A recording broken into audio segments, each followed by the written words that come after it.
নমস্কার বন্ধুরা, আসুন আজ আপনাদের দেখাই আমার বাগানের মাটির সূর্যমুখী ফুলগুলো কেমন হয়েছে। দেখুন কত সুন্দর হয়েছে।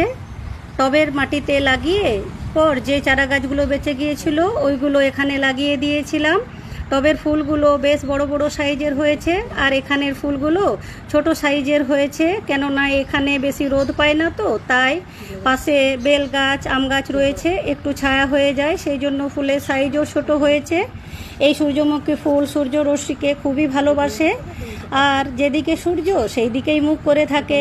সকালে পূর্ব দিকে আর বিকেলে পশ্চিম দিকে মুখ করে থাকে, সূর্যের সাথে সাথেই ঘুরতে থাকে। তবে কোনো ব্যাপার নেই, ফুল ফুটছে আর আমার বাগান আলো করে আছে, এটাই আনন্দের ব্যাপার।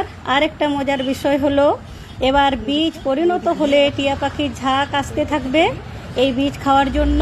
একদিন এসে দেখে গেছে যে এখানে সূর্যমুখী ফুল আছে। এই সূর্যমুখীর বীজ টিয়া পাখির খুবই প্রিয় একটি খাবার, আর এই সুযোগে আমিও টিয়া পাখির ঝাঁক দেখতে পাবো। দারুণ লাগবে। আমার বাগান আর আমার ভিডিও যদি আপনাদের ভালো লাগে তবে লাইক কমেন্ট শেয়ার করতে পারেন, আর ফলো করে পাশে থাকবেন বন্ধুরা। নমস্কার, ভালো থাকবেন।